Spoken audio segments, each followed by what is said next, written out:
আবার চলে এলাম meeting life challenges third semester class 12 এর এই চ্যাপ্টারটা পড়াবো এই থার্ড ক্লাসে। ফার্স্ট আর সেকেন্ড ক্লাস আমি আগে নিয়েছি, তাতে পীড়ন সম্পর্কে বা স্ট্রেস সম্পর্কে, জীবনের যাবতীয় সমস্যার সম্পর্কে, আমরা কাকে বলে, তার সিমটম কি, হলে কি হয় আমাদের মধ্যে এবং তার প্রভাব কি হয়, তার প্রতিক্রিয়া কি হয়, এসব আমরা জেনে নিয়েছি।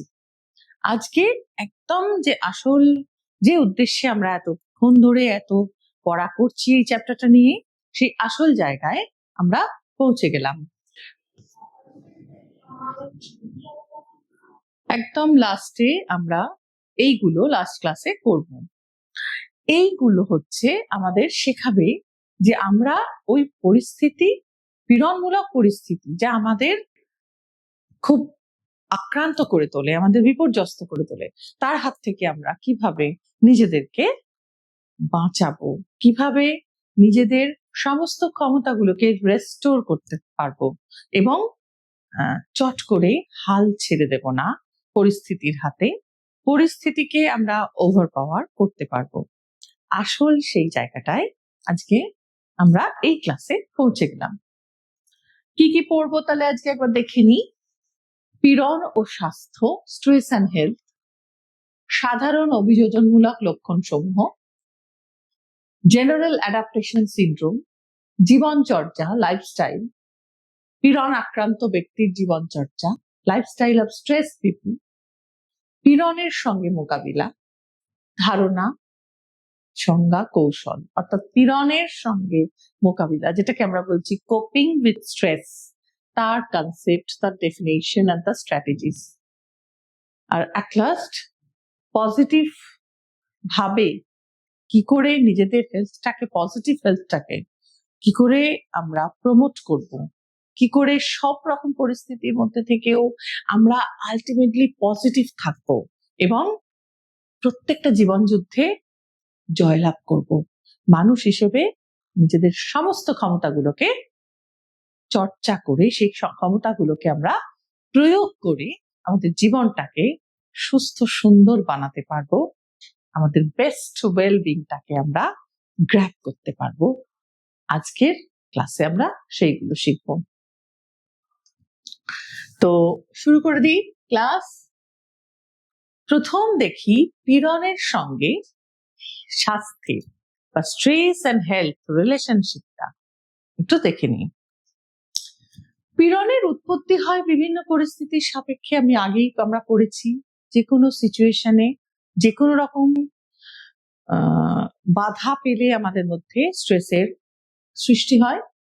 তো যেমন পরীক্ষা, চাকরি না পাওয়া, অসুস্থতা, পারিবারিক ভাঙন প্রভৃতি। এই ধরনের পরিস্থিতির ফলে ব্যক্তির মধ্যে নানা রকম মানসিক ও দৈহিক প্রতিক্রিয়া দেখতে পাওয়া যায়। ইনিশিয়ালি আমাদের শরীর কিন্তু জানান দেয় স্ট্রেস হচ্ছে বলে, মাথা ধরে, মাথা ঘোরে, গা গুলোয়, কখনো খিদে চলে যায়, পেটের গোলমাল হয়, ইত্যাদি ইত্যাদি। মানসিক সমস্যাও দেখা দেয়, ক্লান্তি, অবসাদ, অসহায়তা, আশাহীনতা, না পারবো না, আমার দ্বারা হবে না, বা আর ভাল লাগছে না, কিছু ভাল লাগে না, এরকম ধরনের নানা রকম নেগেটিভ ভাইবস আমরা কিন্তু নিজেরাও ফিল করতে পারি, নিজেদের মধ্যে ও অন্যের মধ্যেও। দীর্ঘদিন ধরে মানুষ বিভিন্ন পীড়নমূলক পরিস্থিতির মধ্যে বাস করলে এই ধরনের শারীরিক এবং মানসিক সমস্যাগুলি জটিল আকার ধারণ করে এবং যার ফলে ব্যক্তির মধ্যে পীড়নমূলক পরিস্থিতির সঙ্গে লড়াই করার প্রবণতা ও সামর্থ্য হ্রাস পেতে থাকে, কমতে থাকে। এক সময় ব্যক্তি নিঃশেষিত অবস্থা বা বার্ন আউট কন্ডিশনে চলে যায়। প্রাথমিকভাবে এই ছোট ছোট বিষয়গুলো হয়, যদি আমরা সেগুলো ইগনোর করি বা সিচুয়েশনকে কোনোভাবেই চেঞ্জ করতে পারি না, রিডিউস করতে পারি না, সিচুয়েশনকে অ্যাভয়েড করতে পারি না এবং নিজেরাও বিষয়গুলোর সঙ্গে ঠিক মতো নিজেদের লাইফ যে চাহিদাগুলো সেগুলো মিট আপ করতে পারি না, এরকম নানা রকম সমস্যা হতেই থাকে দীর্ঘ সময় ধরে, তখন আমাদের মধ্যে নানা রকমের জটিল রোগের সৃষ্টি হয় এবং একটা সময় একদম নিঃশেষিত অবস্থা বা বার্ন আউট কন্ডিশনে চলে যাই আমরা। পীড়ন আক্রান্ত ব্যক্তির মধ্যে সব থেকে যে গুরুতর সমস্যাটি দেখতে পাওয়া যায় তা হলো ব্যক্তির অভ্যন্তরস্থ অনাক্রম্যতার ব্যবস্থাটি বা ইমিউনিটি সিস্টেম দুর্বল হয়ে যায়। একটা স্ট্রং ইমিউনিটি সিস্টেম একটা মানুষকে যতটা ভালো থাকতে সাহায্য করে, শারীরিক ভাবে অবশ্যই তার নানা রকম রোগ ব্যাধি থেকে তাকে আটকায়, সেই জায়গাটা কিন্তু একদম নড়বড়ে হয়ে যায়। এর ফলে কি হয়, ব্যক্তি কিন্তু আরো অনেক বেশি অনেক বড় বড় রোগের ক্ষেত্রে ভালনারেবল হয়ে যায়। ইমিউনিটি সিস্টেম কিন্তু আমাদের প্রতিদিনের প্রতিনিয়ত ঘুম থেকে ওঠা থেকে রাত্রিরে ঘুমানো পর্যন্ত এবং ঘুমের মধ্যেও নানা রকম রোগ জীবাণুর সঙ্গে লড়াই করে আমাদের এই পৃথিবীতে, এই পলিউটেড পৃথিবীতেও টিকে থাকার জন্য সহায়তা করে। যার ইমিউনিটি সিস্টেম যত দুর্বল হয়ে যায় সে তখন আরো তত বেশি একটা রোগ থেকে আরেকটা রোগ চেন সিস্টেমে সে কিন্তু অসুস্থ হয়ে পড়তে থাকে। নেক্সট হচ্ছে এই যে এতক্ষণ ধরে আমি বললাম যে হেলথ কিভাবে এফেক্টেড হয় স্ট্রেসের দ্বারা, তো ডাইরেক্ট কোন কোন ধরনের ডিসঅর্ডার বা ডিজিজ গুলো আমরা বেশি পরিমাণে দেখতে পাই স্ট্রেস পিপলের মধ্যে একটু দেখে নিই। হৃৎপিণ্ড সংক্রান্ত ব্যাধি, কার্ডিওভাস্কুলার ডিসঅর্ডার, খুব বেশি স্ট্রেসের মধ্যে দিয়ে গেলে তাদের হার্ট ডিজিজ দেখতে পাওয়া যায়। উচ্চ রক্তচাপ, হাইপারটেনশন বা হাই ব্লাড প্রেশার, বিভিন্ন রকমের মনোদৈহিক ব্যাধি যেমন হাঁপানি, অ্যালার্জি, আলসার, তীব্র মাথা যন্ত্রণা, এগুলোকে বলা হয় সাইকোসোম্যাটিক ডিজিজ। নানা রকমের সাইকোসোম্যাটিক ডিজিজ স্ট্রেস থেকে তৈরি হয়। এই নিয়ে প্রচুর কাজ হচ্ছে সারা পৃথিবীতে, হয়েছে যে কিভাবে স্ট্রেস, ওভার স্ট্রেসফুল সিচুয়েশনের মধ্যে দিয়ে গেলে একটা ব্যক্তি অনেক বেশি অ্যালার্জেটিক হয়ে যায়, একটা ব্যক্তি অনেক বেশি অ্যাজমায় ভোগে। অ্যাজমা কিন্তু টোটালি আসে স্ট্রেস থেকে। মানে এটা দেখা গেছে যে 80% কেসেস অফ অ্যাজমা পেশেন্ট জীবনের একটা বড় সময় খুব স্ট্রেসের মধ্যে দিয়ে গেছেন। এবং সাইকোসোম্যাটিক ডিজিজের মধ্যে মাইগ্রেন পড়ে, আলসার পড়ে ইত্যাদি। এগুলো খুবই মানে বড় রকমের স্ট্রেস থেকে আসে। আমরা অলরেডি এভরিবডি নোজ যে এগুলো কতখানি স্ট্রেসের সঙ্গে সংযুক্ত। বিষণ্ণতা, অতিরিক্ত স্ট্রেসফুল সিচুয়েশন খুব স্বাভাবিক কারণেই ব্যক্তিকে দুঃখী করে তোলে, বিষণ্ণ করে তোলে। পোস্ট ট্রমাটিক স্ট্রেস ডিসঅর্ডার বলে একটা ডিসঅর্ডার হয়। এটা কিন্তু যে কোনো খুব বড় বিপর্যয় মধ্যে দিয়ে গেলে বিপর্যয় পরবর্তী একটা বিকৃতি, কোনো জায়গায় বন্যা হলো, হয়তো একটা মানুষ রইলো বেঁচে, তার পরিবারের সবাই চলে গেছে, বা একটা কোনো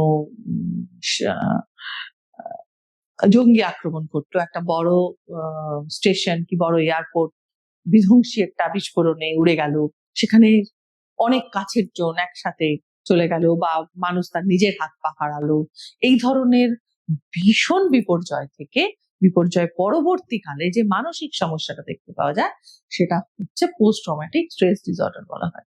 সংগতি সাধনমূলক বিকৃতি, খুব বেশি স্ট্রেসফুল হলে মানুষ কিন্তু তার পরিবেশের চারপাশের পরিবেশের মানুষজনের সাথে বা নিয়ম কানুনের সাথে অ্যাডজাস্ট করার যে স্বাভাবিক প্রবণতা তার থাকে বা সে করে আসছে এতদিন, সেটাকেও ভেঙে যেতে দেখতে পাওয়া যায়। মানুষের সাথে সম্পর্ক ভেঙে যায়, পরিবেশের সাথে অ্যাডজাস্টমেন্ট মানে করে উঠতে পারে না, এবং সে রীতিমতো একটা তাকে অ্যাকসেপ্ট করতে পারে না অন্য মানুষেরা, এতটাই সে বিকৃত হয়ে পড়ে। স্বল্পস্থায়ী পীড়নজনিত বিকৃতি, অ্যাকিউট স্ট্রেস ডিসঅর্ডার, এটাও কিন্তু দেখতে পাওয়া যায় ওভার স্ট্রেসড, দীর্ঘদিন ধরে স্ট্রেসের মধ্যে দিয়ে যাওয়ার ফলে। এরপরে এই যে পীড়ন সৃষ্টি হয় এবং বৃদ্ধি হয়, ডেভেলপমেন্ট স্ট্রেসে, তার একটা নির্দিষ্ট ওয়ে আছে, সেটা মনোবিদ উদুপা সেটা ব্যক্ত করেছেন তার একটা স্টেজ ওয়াইজ এই ডেভেলপমেন্ট অফ স্ট্রেসটা। একটু দেখে নি স্টেজ গুলো। Psychic phase, psychosomatic phase, somatic phase, organic phase. Udupa বলেছেন এই চারটে ফেজের মধ্যে দিয়ে স্ট্রেসটা পুরোপুরি তৈরি হয় বা একটা চরম জায়গায় গিয়ে পৌঁছয়। সাইকিক ফেজে কি হয়? মৃদু অথচ দীর্ঘস্থায়ী পীড়নের মানসিক এবং আচরণগত লক্ষণগুলি প্রাথমিকভাবে দেখা যায়। বিরক্ত হতে শুরু করে, ঘুম হয় না, লস অফ অ্যাপিটাইট হয়ে যায়, ক্ষুধামান্দ, এগুলো হতে থাকে। অল্প অল্প হয়, মানুষ ভাবে যে দু একটা ওষুধ খাবো, হজমের ওষুধ খাই বা ঘুমের ওষুধ খাই, ঠিক হয়ে যাব, হয় না। কারণ সে তখন সাইকিক ফেজে রয়েছে, তখনই তার রীতিমতো ট্রিটমেন্ট, কাউন্সেলিং, থেরাপি দরকার, বুঝতে পারেন। তারপরে আসে সাইকোসোম্যাটিক ফেজ। এইগুলোর পরে আসে সাইকোসোম্যাটিক, যেখানে আস্তে আস্তে প্রেশার বাড়তে থাকে বা ডায়াবেটিক হয়ে যায় অনেকে, বা হাত পা কাঁপা শুরু হয়, এরকম নানা ধরনের কিছু স্পষ্ট লক্ষণ তার মধ্যে দেখতে পাওয়া যায়। এইগুলো কিন্তু অনেক রোগের ক্ষেত্রে হয় বলে আমরা এগুলোকে স্ট্রেসের বলে প্রথমেই শনাক্ত করা অসুবিধাজনক হয়ে যায়। কিন্তু এইগুলো একদম আরো স্পষ্ট কিছু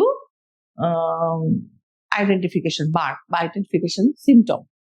এরপর যেটা আসে, তখনও যদি না ঠিক মতো ট্রিটমেন্ট হয়, তারপর আসে সোম্যাটিক ফেজ। এই পর্যায়ে মূলত দেহের বিভিন্ন আভ্যন্তরীণ অঙ্গের কার্যকারিতা বৃদ্ধি পায় বা পরিবর্তন হয় এবং ব্যক্তির মধ্যে রোগের সূচনা হচ্ছে বলে সে উপলব্ধি করতে পারে। হয়তো সে মানে ব্যক্তি এত এই দুটোতে ইউজুয়ালি ফিল করতে পারে না, এখানে যে কিন্তু সে বোঝে তার বড় রকমের ডিজাস্টার হয়ে গেছে শরীরের মধ্যে, যেটা স্ট্রেসের ফলে হয়েছে এবং হয়ে যাচ্ছে, সে কন্ট্রোল করতে পারছে না তার এই সমস্যাগুলো। এরপর আসে অর্গানিক ফেজ। রোগের সমস্ত লক্ষণগুলি নিয়ে ব্যক্তির মধ্যে পূর্ণ মাত্রায় দ্য ওভার স্ট্রেসড পার্সন হিসেবে সে পরিচিত হয়। এই পর্যায়গুলো, এইগুলো হয়তো অনেক ক্ষেত্রেই মানুষ ওভারসি করে, কিন্তু এইখানে গিয়ে আর করা যায় না, তার সবকিছু ব্রেকডাউন হয়ে যায়। একটা স্ট্রেস পিপলের যত রকমের সমস্যা থাকে তার অধিকাংশই তার মধ্যে দেখা যায়। এটা মনোবিদ উদুপা এই স্ট্রেস গুলো মানে ফেজ গুলো বলেছেন। এইখানে আমি আর একটা করবো, আমরা হান্স সেলির জেনারেল অ্যাডাপ্টেশন সিনড্রোম বা যেটাকে আমরা শর্টে বলি গ্যাস, এইটা আমাদের দেখিয়েছে আরো স্পষ্ট করে, আরো সুন্দর করে, যে আমাদের মধ্যে কিভাবে স্ট্রেসটা ফিজিক্যালি এবং মেন্টালি আমাদের আঁকড়ে ধরে এবং আমরা তার হাতের শিকার হয়ে যাই ধীরে ধীরে। এখানে 1976 এই সালটায় হান্স সেলি রিসার্চ করেন নানা রকম স্ট্রেসার্স নিয়ে। তিনি লক্ষ্য করেন যে প্রত্যেক পীড়নমূলক পরিস্থিতিতেই শরীর একটা নির্দিষ্ট নিয়মে প্রতিক্রিয়া জানায়। মানে যেই সে একটা স্ট্রেসফুল বা স্ট্রেসার্স এর মুখোমুখি হচ্ছে, প্রত্যেক মানুষের একটা নির্দিষ্ট প্রতিক্রিয়া জানানোর ওয়ে আছে। এই ওয়েটাকে উনি ওনার রিসার্চের মধ্যে দিয়ে আইডেন্টিফাই করেন। এবং সেই ওয়েটা কি, উনি বলেন এই প্রতিক্রিয়ার ধরনটা হলো 3টে স্টেজে ফাইনালি স্ট্রেসটা রিচ করেন। 3টে স্টেজ কি কি? একটা অ্যালার্ম রিয়াকশন স্টেজ, একটা রেজিস্ট্যান্স স্টেজ, একটা এক্সহশন স্টেজ। অর্থাৎ সতর্ক প্রতিক্রিয়া স্তর, প্রতিরোধ স্তর, নিঃশেষিত স্তর। তো এখানে আমি একটা ছবিটা দেখে নিই। এটা ছবিটাতে আমরা দেখতে পাচ্ছি অ্যালার্ম রিয়াকশন স্তরে এখানে কি হচ্ছে, এখানে স্ট্রেসারটা এখানে প্রথম আঘাত করছে, স্ট্রেসারটাকে সে পাচ্ছে এবং এইখান থেকে স্ট্রেস কিন্তু হাইক করছে। অ্যালার্মে কিন্তু অনেক কম থাকে স্ট্রেসারের মুখোমুখি হয়ে, কিন্তু সেটা অ্যালার্মের মধ্যে বাড়তে শুরু করতে এবং রেজিস্ট্যান্সে গিয়ে একটু প্ল্যাটু হয়। শরীরের নানা রকম ফিজিওলজিক্যাল কন্ডিশন গুলো বেড়ে একটা জায়গায় সেভাবেই চলতে থাকে। আর এক্সহশন স্টেজে গিয়ে সমস্ত রকম ফিজিওলজিক্যাল প্রবলেমস বা চেঞ্জেস তৈরি হয়ে যায়। যে স্পিড আপ একটা দেখা গেছিল ফিজিক্যাল অ্যাক্টিভিটিস গুলোর মধ্যে বা ফিজিওলজিক্যাল অ্যাক্টিভিটিস এর মধ্যে, সেটা ফল করে। এটা আমরা একটা গ্রাফের সাহায্যে দেখলাম, আমি একটু ভালো করে পড়িয়ে দিই। অ্যালার্ম রিয়াকশন স্টেজে কি হয়? ঠিক এই পর্যায়ে ব্যক্তি পীড়নমূলক পরিস্থিতির মধ্যে পড়ে সতর্কতা অবলম্বন করে। প্রথমেই যখন একটা স্ট্রেসারের মুখোমুখি হই আমরা তাকে অ্যাপ্রেস করলাম, ওটা স্ট্রেসার বলে, এবং আমাদের মধ্যে সেটা মোকাবিলা করার জন্য নানা রকম মাথায় বুদ্ধি এলো এবং আমাদের স্কিল গুলোকে আমরা অ্যাপ্লাই করি, যা আমরা জানি। সম্ভাব্য সমূহ বিপদের মোকাবিলা করার জন্য দৈহিক ও মানসিক শক্তি সমূহকে আমরা একত্রিত করে ফেললাম। আর সেগুলো আমরা কি করে করলাম? আমাদের কি হলো শরীরের মধ্যে? অ্যাড্রিনাল, পিটুইটারি এগুলো ক্ষরণ হতে থাকলো, গুরু মস্তকীয় আবরণের সক্রিয়তা দেখা গেল, হার্ট রেট বেড়ে গেল, ব্লাড প্রেশার চেঞ্জেস হলো, তারপর আমাদের যে শ্বাস প্রশ্বাসের হার, ব্রিদিং যে রেটটা সেটাও বেড়ে গেল। এগুলো হতে থাকলো ইনিশিয়ালি স্ট্রেসারের মুখোমুখি হই। তারপর যে স্টেজটা দেখা যায়, দেখা গেল রেজিস্ট্যান্স স্টেজে পীড়ন দীর্ঘস্থায়ী হলে ব্যক্তির দেহে গড়ে ওঠে প্রতিরোধ স্তর। ইনিশিয়ালি এইগুলো চেঞ্জেস হলো, কিন্তু দেখা গেল যে না, এই চেঞ্জেস গুলো হতেই থাকতে হবে, কারণ ওটা স্টে করে গেছে, স্ট্রেসফুল সিচুয়েশনটা চলছে। তো এই সময় শরীর নিজের মতো করে একটা প্রতিরোধ করে তোলে। পরাসমবেদী স্নায়ুতন্ত্র দেহের যাবতীয় সামর্থ্যগুলিকে প্রয়োগের জন্য আরো সতর্ক ও সাবধান হয়ে ওঠে। প্যারাসিম্প্যাথেটিক নার্ভাস সিস্টেম অ্যাক্টিভেট হয়ে যায়। সে কি করে? এই স্তরে ব্যক্তির পীড়নের সঙ্গে মোকাবিলা করার জন্য প্রচেষ্টা চালায়। এই স্তরে যদি ব্যক্তি পীড়নের মোকাবিলা করে ফেলে, তাহলে তার দেহ ধীরে ধীরে পূর্বের মতো শান্ত, অনুত্তেজিত ও ভারসাম্যযুক্ত হয়ে যায়। কিন্তু যদি পীড়ন দীর্ঘস্থায়ী হয়ে যায়, পীড়ন দীর্ঘস্থায়ী হলো না, আমাদের প্যারাসিম্প্যাথেটিক অ্যাকশন নিয়ে আমরা পীড়নটাকে মোকাবিলা করে ফেলব, ঠিক আছে, ওই পর্যন্তই স্টেজটা আসবে। তো ধরা যাক আমরা করতে পারলাম না, আমাদের স্ট্রেসটা এতটাই বেশি যে সেটা রয়ে গেল, সেটা আরো লিঙ্গার করছে।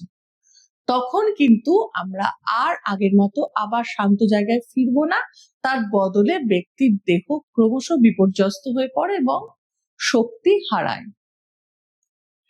লাস্ট স্টেজ, নিঃশেষিত স্তর, এক্সহশন স্টেজ। ক্রমাগত পীড়নের মোকাবিলা করতে করতে এবং পীড়কের ধারাবাহিক উপস্থিতির ফলে ব্যক্তির শরীরের সকল শক্তি একসময় নিঃশেষিত হয়ে যায় এবং লাস্ট এই স্টেজে, এক্সহশন স্টেজে চলে আসে।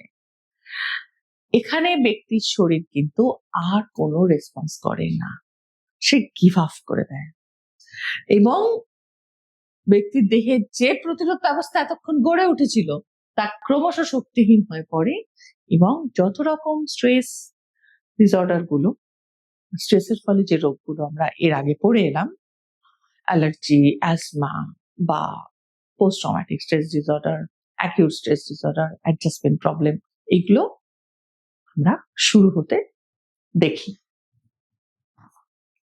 এই তো গেল জেনারেল অ্যাডাপ্টেশন সিনড্রোম। এরপর আমি চলে এলাম লাইফস্টাইল। এতক্ষণ খালি স্ট্রেস স্ট্রেস স্ট্রেস স্ট্রেস থেকে বেরোতে হবে, তো কিভাবে বেরোবো? কি ধরনের সমস্যা থেকে আমরা নিজেদের মুক্ত করব? আমাদের ভাবনাগুলো কি থাকবে, আমাদের চর্চা কি থাকবে, দেখে নি। তার আগে জানতে হবে লাইফস্টাইল কাকে বলে, কারণ এই লাইফস্টাইলেই চেঞ্জেস গুলো কিন্তু আমাদের আনতে হবে। লাইফস্টাইল হচ্ছে ব্যক্তির সিদ্ধান্ত গ্রহণ ও আচরণের সামগ্রিক ধারা, যা ব্যক্তির স্বাস্থ্য এবং জীবনের গুণগত মানকে নির্ধারণ করে। অর্থাৎ লাইফস্টাইল যদি যেমন হবে, তার জীবনটাও কিন্তু তেমন হবে। যার লাইফস্টাইল কোয়ালিটেটিভলি হাই, তার কিন্তু জীবনে কষ্ট কম, পীড়ন অনুভূতিও কম। সেই মানুষ কিন্তু পীড়নকে অনেক বেশি ম্যানেজ করে নিতে পারে। আর যে ব্যক্তির মধ্যে পীড়নের অনুভূতি, মানে লাইফস্টাইলটা যে খুব পুয়ার যাদের, তারা কিন্তু বেশি স্ট্রেস প্রোন হয়ে যায় এবং স্ট্রেসের হাতে ভিক্টিমাইজড হয়ে যায় স্ট্রেসফুল সিচুয়েশনে। পীড়ন আক্রান্ত ব্যক্তি ক্রমশ অস্বাস্থ্যকর জীবন চর্চা বা স্বাস্থ্যহানিকর আচরণে অভ্যস্ত হতে থাকে। স্বাস্থ্যহানিকর যে অভ্যাসগুলি ব্যক্তির আচরণে প্রকাশ পায় সেগুলি হলো কম খাওয়া, অতিরিক্ত খাওয়া, অনিয়মিত খাওয়া, স্বল্প নিদ্রা, নিদ্রাহীনতা, নেশাকারক দ্রব্যের ব্যবহার, শরীরচর্চার অভাব প্রভৃতি। এইগুলো খুব important to maintain a proper lifestyle. তো আমরা লাইফস্টাইল দেখলাম, এবার দেখবো স্ট্রেস পিপলের লাইফস্টাইল কিরকম হয়। দেখি যে স্ট্রেস পিপলের লাইফস্টাইল কি হয়।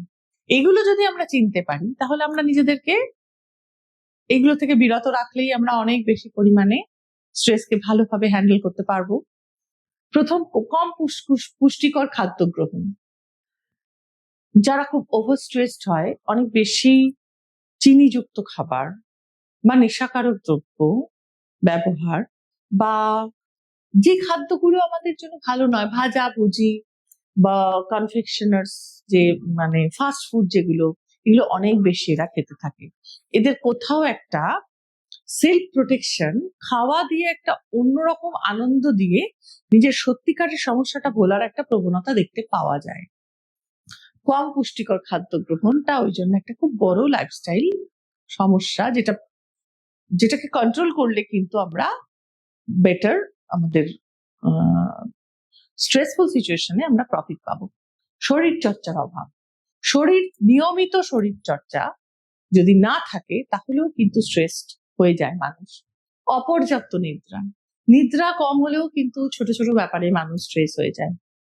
প্রপার স্লিপনেসটা খুব বেশি দরকার। নেশাকারক দ্রব্যের ব্যবহার যদি হতে থাকে অতিরিক্ত মাত্রায়, বা নানা রকমের নেশাকারক দ্রব্যের ফ্রিকোয়েন্ট ব্যবহার, এগুলো কিন্তু ব্যক্তিকে আরো স্ট্রেস প্রন করে তোলে। তো আমরা আরো কিছু লাইফস্টাইল, স্ট্রেসড পিপলের লাইফস্টাইল দেখবো। নিজের প্রতি যত্নের অভাব দেখতে পাওয়া যায় এদের মধ্যে। এরা নিজের সম্পর্কে উদাসীন হয়ে যায়, কি হবে আর এরকম টাইপের। সামাজিক বা এরকম যারা নিজের প্রতি যত্নের অভাব প্রথম থেকেই থাকে, তারা আবার স্ট্রেস প্রন বেশি হয়। সামাজিক বিচ্ছিন্নতা, পীড়ন আক্রান্ত ব্যক্তি সামাজিক কাজকর্ম এবং সামাজিক সম্পর্কগুলির প্রতি উদাসীন হয়ে পড়ে।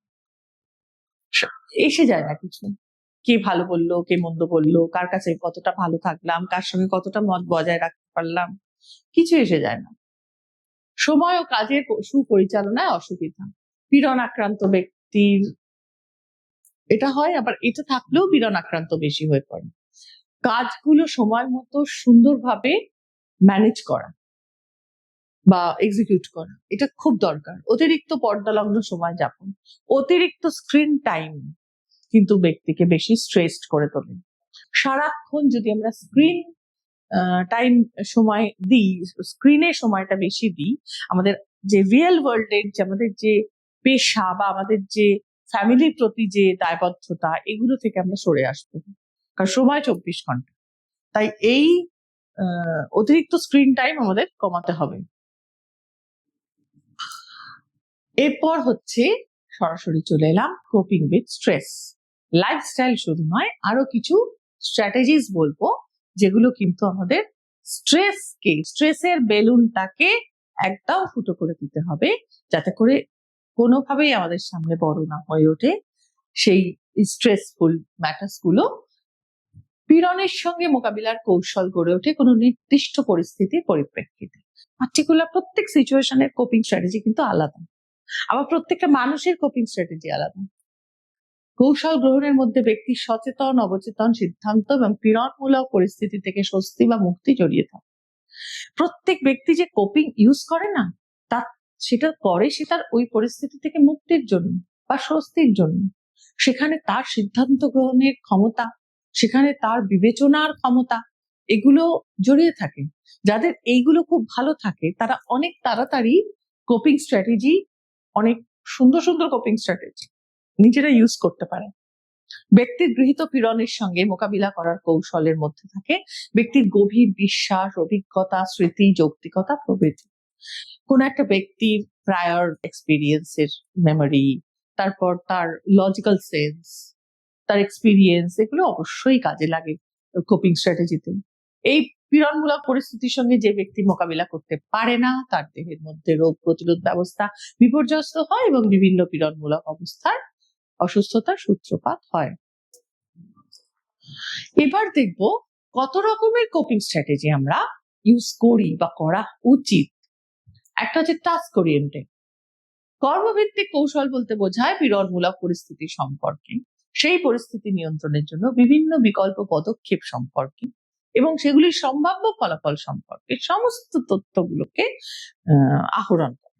অর্থাৎ কোনো একটা সিচুয়েশনের মধ্যে পড়েছি যেটা আমার কাছে মনে হচ্ছে স্ট্রেসফুল, আমি সেই সিচুয়েশনটা সম্পর্কে ডিটেইল জানবো, সেই সিচুয়েশনটাতে আমি কি কি ইউজ করতে পারি, আমার স্কিল করে সেখান থেকে বেরোতে পারি, বা আমার কি ক্ষমতা আছে তার সাথে লড়াই করার, সেগুলো সম্পর্কে আমরা পুরো জানবো ডিটেলে, এবং সেইগুলো ব্যবহারের ফলে কি ফলাফল হতে পারে সেটা আমরা কিভাবে নেব সেই সম্পর্কে বিশদ information we should collect first.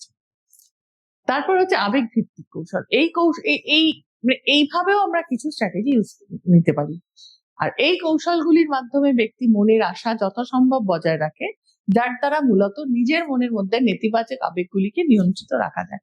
আমরা জানি যে সামনের মানে আমি রেজাল্ট বাজে করে, মানে আমি পরীক্ষা বাজে দিয়েছি, তো অবশ্যম্ভাবীভাবে আমার রেজাল্ট খারাপ আসবে। কিন্তু আমি যদি নিজের আবেগটাকে কাজে লাগাই পজিটিভলি, যে না এইবারে হয়েছে, আমি পরের বারে ঠিক পড়ে দেব, এরকম ভাবে নিজের মনের মধ্যে আশাটাকে বজায় রেখে, মানে আশাটাকে যদি আমি বজায় রাখতে পারি, তাহলে আমার পরিস্থিতিগত যে স্ট্রেসফুলনেস সেটা একটা কমবে এবং রেজাল্ট বেরোনোর পরেও আমি অতটাও ভেঙে পড়বো না যতটা আমার বাজে রেজাল্ট হয়েছে। আমি ভবিষ্যতের আশার কথাটা, ভবিষ্যতের যে আমাদের একটা পজিটিভ বার্তা রয়েছে, মেসেজ রয়েছে আমার ভবিষ্যতের জন্য, সেটাকে আমি রিয়েলাইজ করতে পারবো এবং আমি উঠে দাঁড়াতে পারবো। এটা হচ্ছে ইমোশন ওরিয়েন্টেড। আর অ্যাভয়েডেন্স ওরিয়েন্টেড স্ট্র্যাটেজি হচ্ছে অনেকে এই কৌশলগুলো ইউজ করে থাকে, যদি এগুলো সাময়িকভাবে কাজ করলেও খুব ভালো কিছুতে সহায়তা করে না, সাময়িকভাবে আমাদের এগুলো ভীষণই হেল্প করে। সেটা হচ্ছে এড়িয়ে যাওয়া।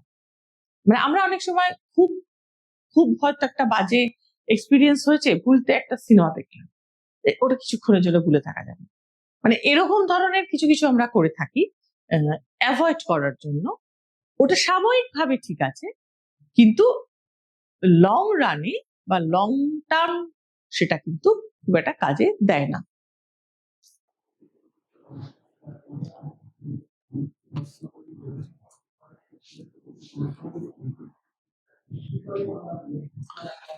আচ্ছা, কোপিং উইথ স্ট্রেস এর ডেফিনিশনটা আমরা একটু দেখে নিই, যে কোপিং বলতে কি বোঝায়। স্ট্রেসের কোপিং হচ্ছে সব থেকে বড় উদ্দেশ্য, আমাদের স্ট্রেস করার উদ্দেশ্যই হচ্ছে কোপিং জানা।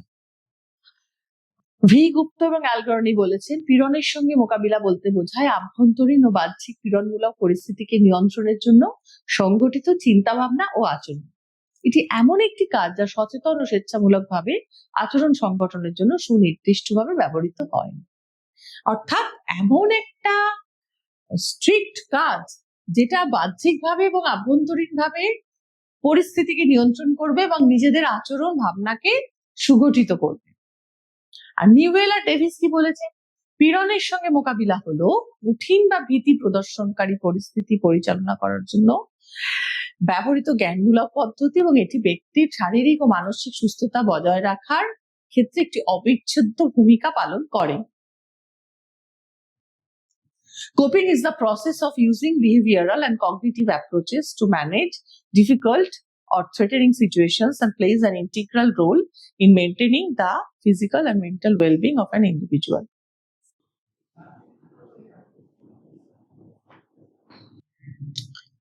এরপর আমি দেখব পীড়নের সঙ্গে মোকাবিলা কৌশল। কি কি কৌশল আমরা ব্যবহার করি, ফাইনালি এটা আমাদের সব থেকে সহায়তা করবে। অনেক রকমের কৌশল আমরা ইউজ করে থাকি during our coping process. During our coping process আমরা অনেক রকম শারীরিক কিছু করি, মানসিক কিছু করি, কিছু বাইরে থেকে সাহায্য নিই, এরকম অনেক রকমের করে থাকি। এবার আমরা লাস্ট অফ অল সেগুলো দেখে নেব। শারীরিক নিয়ন্ত্রণ ব্যবস্থাপনা কি? যোগ। প্রাচীন ভারতীয় দর্শন শাস্ত্র সাংখ্য যোগ থেকে এই যোগা এসেছে। এখন বর্তমানে এগুলোকে বলা হয় আসনা বা আসন। এগুলো শারীরিক এবং মানসিক আধ্যাত্মিক ক্রিয়াকলাপের অনুশীলন। আর দেহ ভঙ্গিমা নানা রকমের শারীরিক কসরত হয়। ব্যায়াম, পীড়নের ফলে শারীরবৃত্তীয় যে ক্ষতিকর পরিবর্তনগুলি ঘটে, নিয়মিত ব্যায়াম অভ্যাস করলে সেগুলি নিয়ন্ত্রণে থাকে। এগুলো হচ্ছে সাঁতার কাটা, নিয়মিত হাঁটা, এই সমস্ত দৌড়নো, সাইকেল চালানো, দড়ি লাফ, এগুলো হচ্ছে ব্যায়াম বা এক্সারসাইজ। এর 30 মিনিট করে সপ্তাহে 4 দিন করলে খুব ভালো ফল পাওয়া যায়।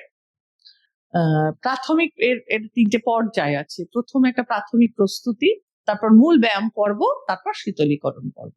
এবং 3টে ভাগে এটা করানো হয় এবং 30 মিনিটস করে বা 40 মিনিটস করে উইকে 4 দিন করলে এটা হয়ে যায়।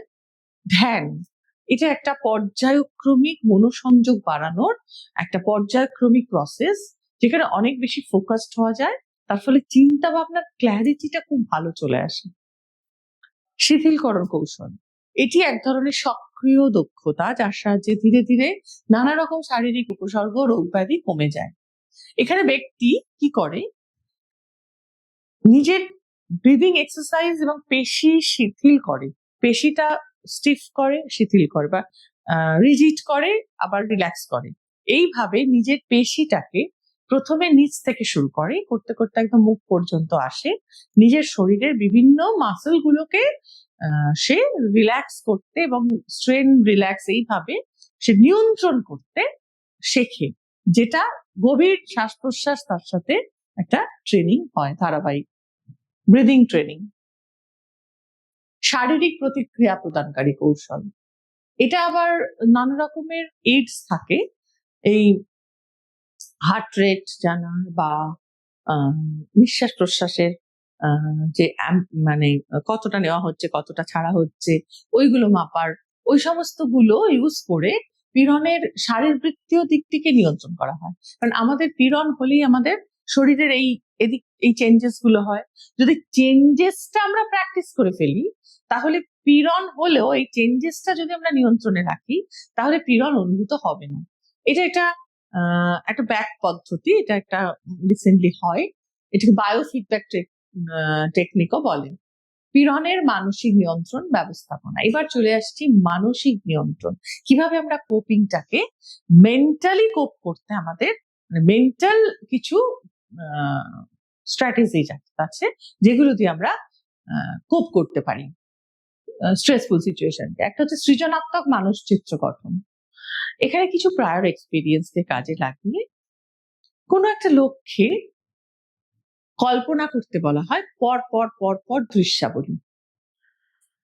কোনো একটা যে ধরনের কল্পনা আমাদের স্ট্রেস ফ্রি রাখবে এবং রিল্যাক্স করবে। এই দীর্ঘ সময় ধরে এই অনুশীলনটা আমাদের মনের ভেতরটাকে অনেক বেশি শান্ত এবং ফোকাসড হতে সহায়তা করে এবং আত্মবিশ্বাস বৃদ্ধি করে। হাস্যরস,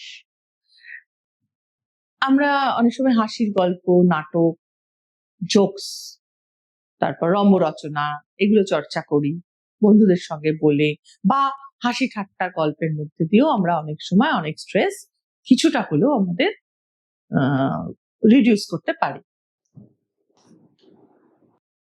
এছাড়া রয়েছে জ্ঞানমূলক আচরণ ভিত্তিক কৌশল।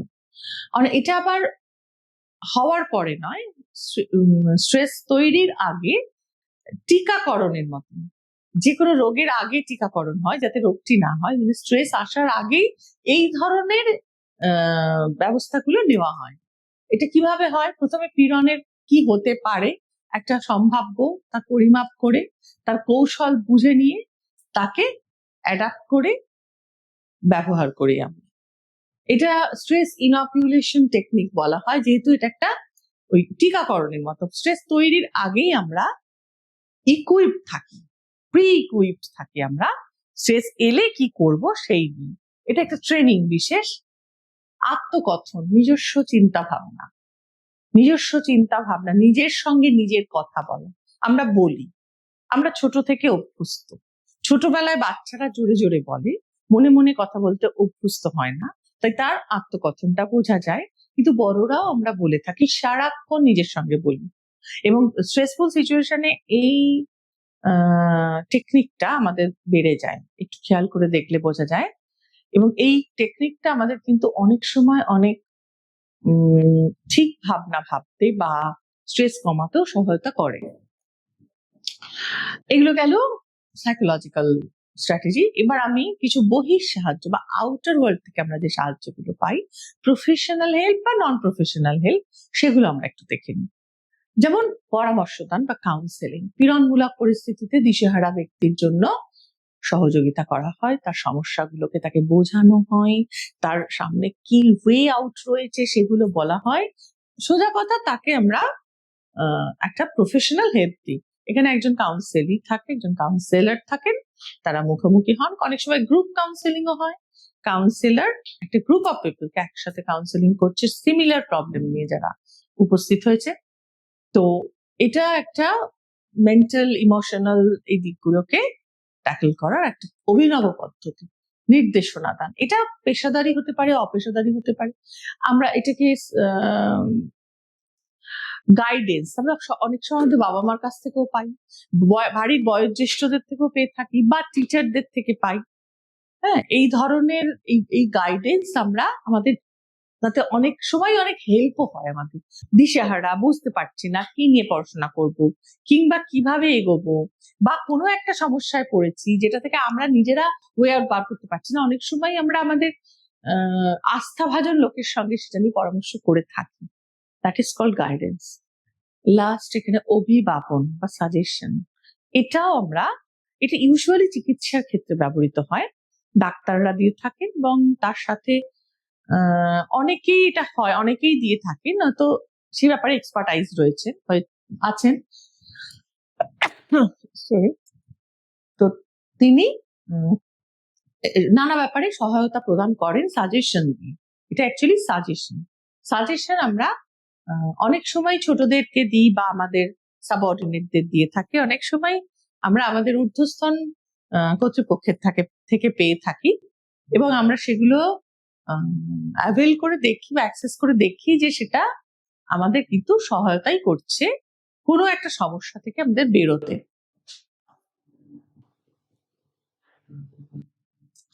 এবার দেখবো পজিটিভ হেলথটা কি। পজিটিভ হেলথ হচ্ছে আমাদের সর্বৈব একটা ভালো থাকা।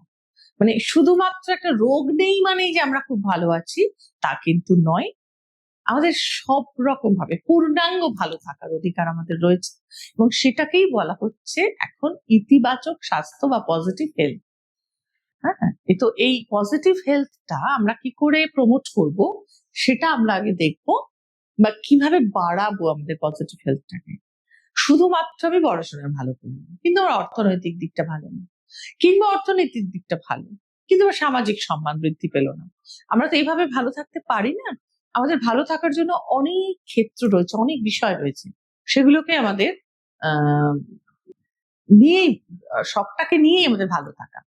তো সবটা ভালো থাকার জন্য কি কি করতে পারি আমরা দেখি, প্রমোটিং কিভাবে করি।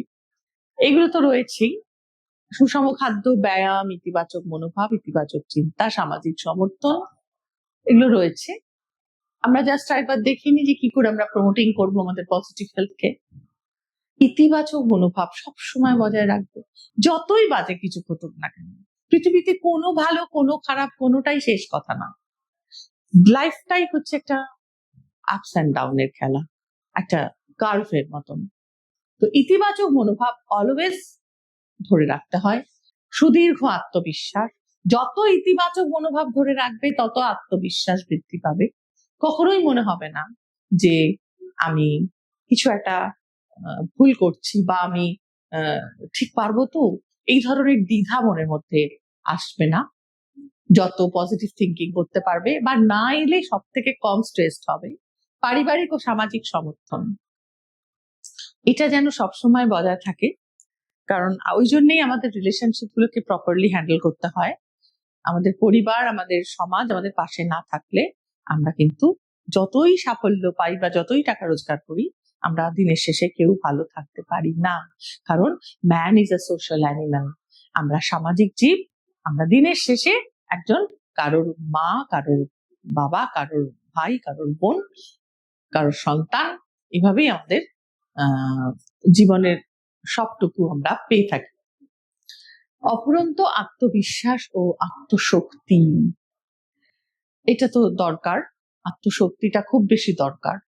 নিজের সর্বোচ্চ থেকে বেশি ক্ষমতা প্রয়োগ করতে পারি যেন। নিজের ক্ষমতা রেস্টোর করলে ক্ষমতা বাড়ে না, বরং ক্ষমতার চর্চা করলে ক্ষমতা বৃদ্ধি পায়। পীড়ন প্রতিরোধী ব্যক্তিত্ব, এটাও রাখতে হবে।